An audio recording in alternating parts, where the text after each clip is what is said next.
Hello everyone. Today we will see the next topic of this chapter, that is embedded system development environment. So in this, we are actually going to see a block diagram of the embedded system development environment. So as we all know, it consists of a development computer, or you can call it the host, that is actually your PC, which acts as the heart of the development environment. That is where you're going to uh, do most of the tasks. Then there is an integrated development environment tool, that is IDE tool, for embedded firmware development and debugging. Okay. Along with this, there is an EDA tool, electronic design automation tool. So design automation tool, what is the difference between IDE tool and EDA tool is that IDA tool is where you develop the firmware, where you write the code and debug it, right? You use it for simulation and other things. Like example is the Kyle Microvision. Okay. Whereas the electronic design automation is where you do the hardware design. Example is your Cadence software, or you might like LabVIEW. Okay. And you have your multisim. So they all come under electronic design automation tools. So then along with this, you have an emulator hardware for debugging the target board. Okay, an emulator is a hardware which does the function of another hardware, which imitates the function of another hardware. That is called an emulator. Along with this, there are some signal sources like function generator for simulating the inputs to the target board. So they generate the functions which we give as inputs to the target board. Then you have the target hardware debugging tools that may be digital CRO, multimeters, logic analyzers, which are used to debug or correct the errors occurring in hardware. And along with this, there is the target hardware. Okay, so these are all the components of an embedded system development environment. So this is the block diagram of the embedded system development environment.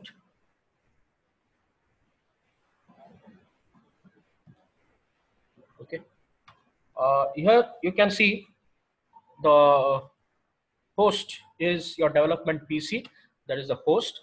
In this, you have some software installed like IDE, EDA.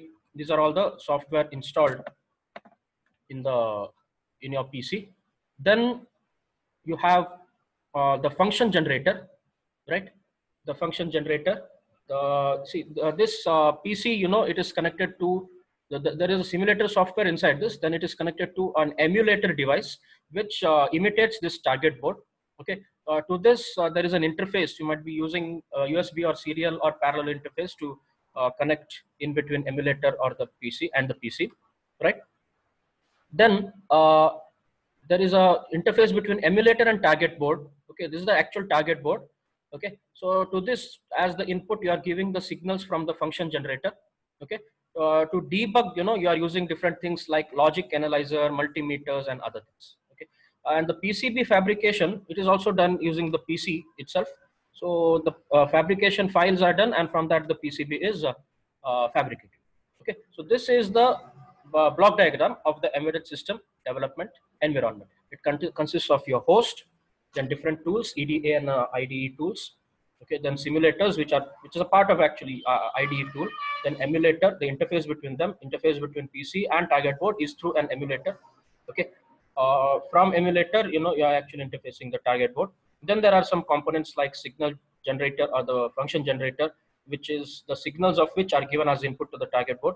Then some hardware debugging tools like multimeter, logic analyzer, and others. Okay. This is the embedded system development environment.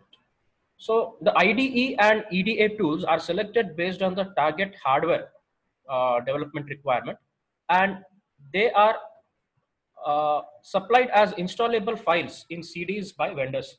Okay, so normally they'll be coming as CDs by the vendors. Now these days, you can download them directly from the internet.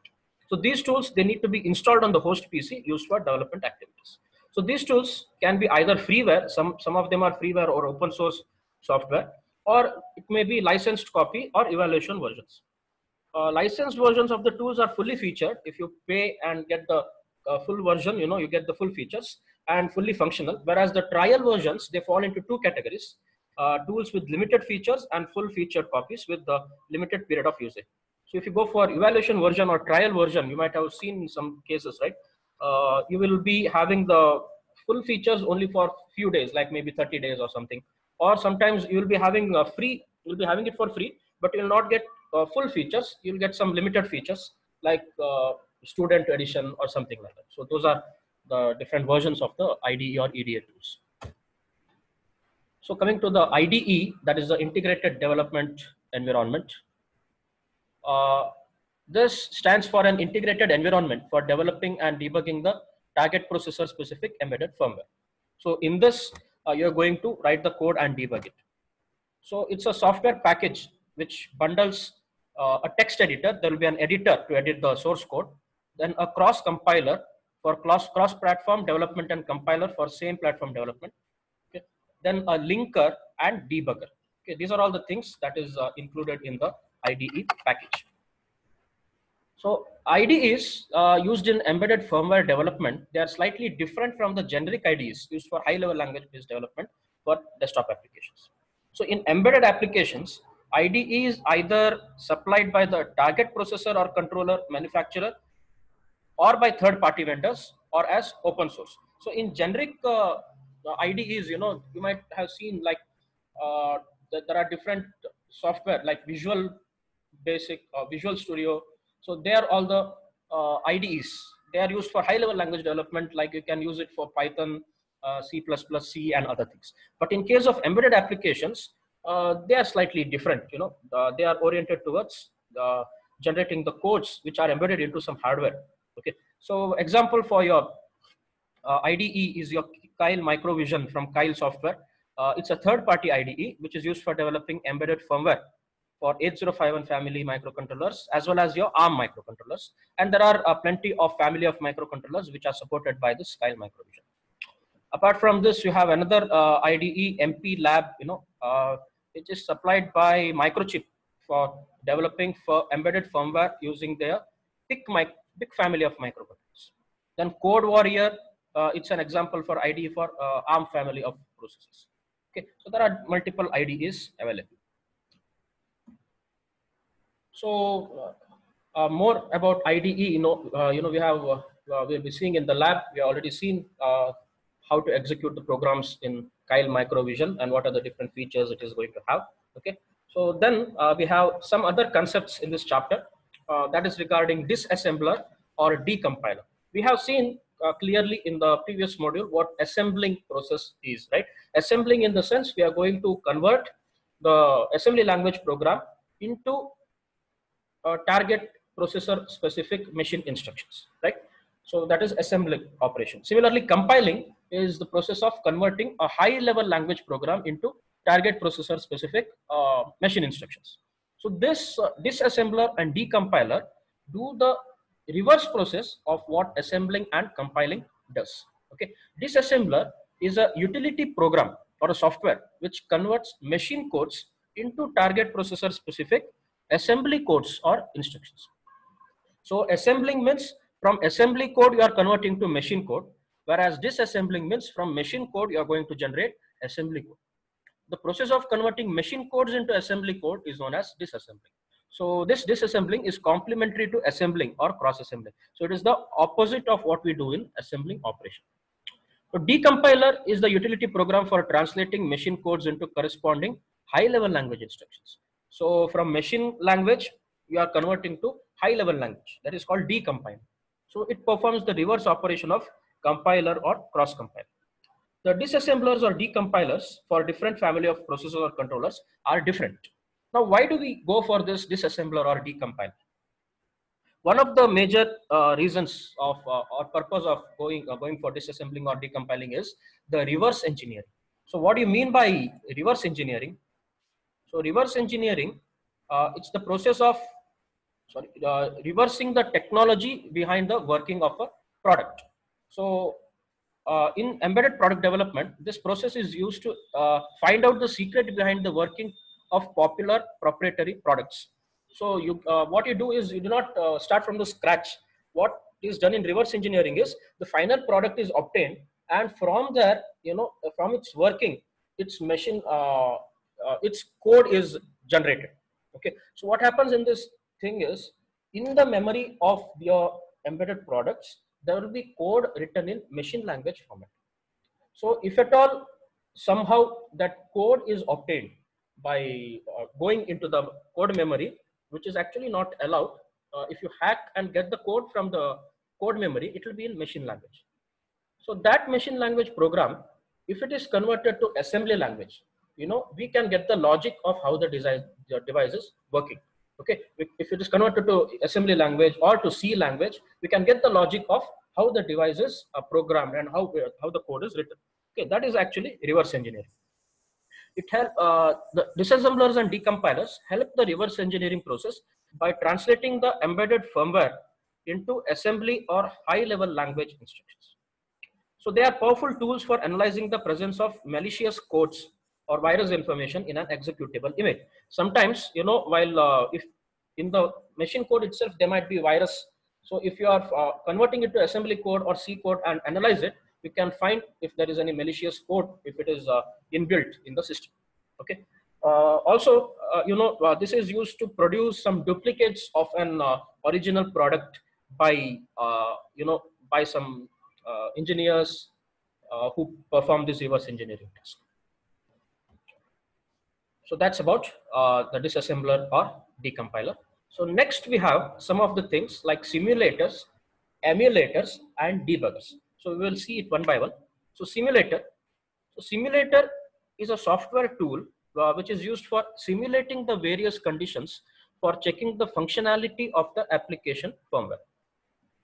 So to simulate, in the sense, we are going to check the function of the, of some hardware, which check the function of the hardware using some software. Okay, we are going to imitate a certain hardware using a software, that is called simulation. The integrated development environment, that is the IDE itself, will be providing simulator support, and they help in debugging the firmware for checking its required functionality. So this simulator, they simulate the target hardware, and the firmware execution can be inspected using simulators, right? So, so while we use Keil Microvision, we can see how the code gets executed when you use a certain hardware, right? Some target device will be selecting sim 8051 or some ARM device. So how that code will be functioning, that can be seen visually by using these simulators. The features of simulator based debugging are like, it is purely software based. It doesn't require a real target system. So we will just be imitating the target system. It's purely based on software, and it is very primitive. Okay, so there is lack of featured IO support. Everything is a simulated one. It is very primitive in nature. Then there is also a lack of real-time behavior. Okay, because we are simulating everything, we are having everything like in a simulated environment. So we cannot get the real timeliness in simulators. So we are going to see some of the advantages as well as some limitations of the simulator-based debugging. So though this simulator, it is simple. One of the major advantages, it is simple and straightforward. So there are some more advantages, like there is no need for original target board. We can simulate exactly how it looks on the target board just by using the software. Simulator-based debugging technique is purely software-oriented. ID is software support simulates the CPU of the target board. So user only needs to know about the memory map of various devices within the target board, and the firmware should be written on the basis of it. Since the real hardware is not required, the firmware development can start well in advance, immediately after the device interface and the memory maps are finalized. Okay, so this saves the development time. You need not get the actual target board designed and developed. So you can just start it as soon as the device interface and the memory maps are finalized. You can start simulating and checking whether your code is proper or not. Okay, so before the code is actually dumped into the hardware, you can check it by using the simulator and then go for the actual burning process. Another advantage is simulate IO peripherals. Even some IO ports can be simulated, and you can check how they behave by using this simulator. They provide option to simulate various IO peripherals. Using simulators IO support, the values for IO registers can be edited and can be used as IO value in the firmware execution. So you might have seen in 8051, while simulating, We can also see the ports. If you have implemented a counter, the port bits get incremented or decremented based on the program you have written. You can also enforce some value into a port if it is an input port, and you can actually see how it actually behaves when actual hardware is connected. So hence it eliminates the need for connecting IO devices for debugging the firm. Okay. Another advantage is you can also simulate abnormal conditions. In case of actual hardware, if you are trying for abnormal conditions, the device might get spoiled. But in simulators, you can try some abnormal conditions and check what would happen if such abnormal conditions occur. Okay, so with simulators, simulation support, you can input any desired value for any parameter during debugging the firmware and can observe the control flow of the firmware. So it really helps the developer in simulating abnormal operational environment and helps the firmware developer to study the behavior of firmware under abnormal input conditions. So it's actually beneficial to study under abnormal conditions, which you wouldn't have done if you had used the actual hardware. Okay, so these are the advantages. Next, there are some limitations or drawbacks of simulator-based debugging. One important thing is there is a deviation from the real behavior, because it's software-based. There might be some deviation from the real behavior. So that is one of the drawback. So it is always carried out in a development environment, and where the developer may not be able to debug the firmware under all possible combinations of input. So there are some drawbacks while considering all possible combinations of the input. Under certain operating conditions, we may get some particular result, and it need not be the same when firmware runs in a production environment. Okay, so what sometimes there is a chance that what we get in simulator output may not be exactly same as what we get in the actual output in the hardware. That is one of the limitations, that is deviation from real behavior.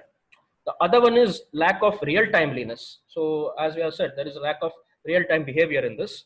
That is, the debugging is developer driven, and it is no way capable of creating a real-time behavior, right? Because it's a software thing. In real application, the IO condition may be varying or unpredictable, but in simulation, it is always known to the programmer.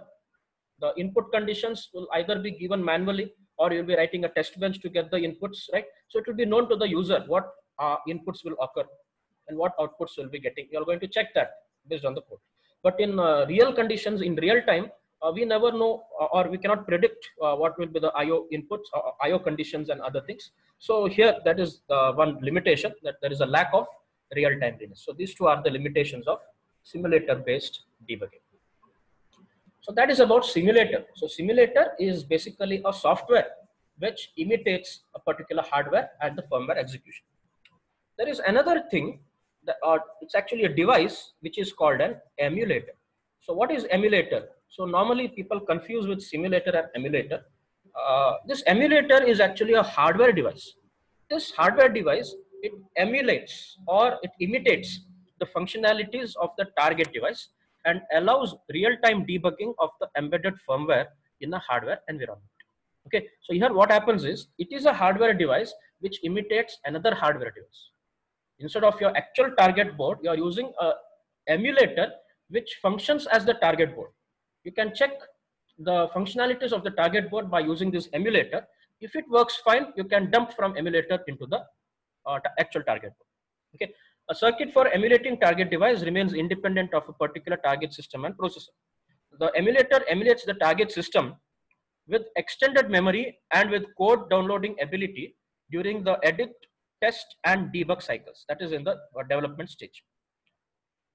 The emulators maintain the original look, feel and behavior of the embedded system. They look like, the behavior look like as if they are a real embedded system, but they are only imitating the actual system. Even though the cost of developing an emulator is high, it proves to be more cost efficient solution over time, because if at all, you use some hardware with some errors, you'll be wasting more money than you are using for emulator. These emulators allow software exclusive to one system to be used on another. Okay, so it is more difficult to design emulators, and it also requires better hardware than the original system. So this is about the emulators. So to summarize, what emulator means is they are the hardware devices which are used to imitate some other hardware. So sometimes you might be asked to differentiate or distinguish between simulators and emulators. You can just write them point-wise. Okay, a simulator is a software application that precisely duplicates or mimics the target CPU and simulates the various features and instructions supported by the target CPU. Whereas emulator is a self-contained hardware device which emulates the target CPU. It is a hardware, whereas simulator is a software. The simulator is a host-based program, means it is written in a PC, right? That imitates the functionality and instruction set of the target processor. This emulator is a self-contained hardware, right? The emulator hardware contains necessary emulation logic, and it is hooked to the debugging application running on the development PC on one end, and connects to the target board through some interface on the other end. So as you have seen in this diagram, right, in the previous diagram. So on one end there is the PC, on the other end there is your target board, right? So these are, that is the way an emulator, that is where emulator lies. In summary, the simulator simulates the target board CPU, whereas the emulator emulates the target board CPU. Simulation, in the sense, it is a software task done by a software, whereas emulation is actually a hardware is copying another hardware. Your simulator software is copying the functionalities of a hardware. Okay, so that is in brief about simulators and emulators. So this is actually an important question. You need to write briefly about simulators, advantages and limitations, then about emulators, and just briefly note some points that distinguish simulators and emulators. So we have seen the we have seen the embedded system development environment, the block diagram, and what are the different components in that. Then we have seen disassembler and decompiler and the process of reverse engineering. So normally, you know, I think I had said you in class, like China products, which look like the exact products, you know, they are developed using this reverse engineering process. The people who do that, you know, they do not actually know the basics of how it is developed, but from the end product, they try to hack the code, and you know, using this disassembling and decompiling, they get its actual code and they try to make some changes, modify and generate their own devices. Then simulators, which is used for debugging, and also emulators, which is hardware which is used for debugging actual hardware, right? So that is what we have seen today.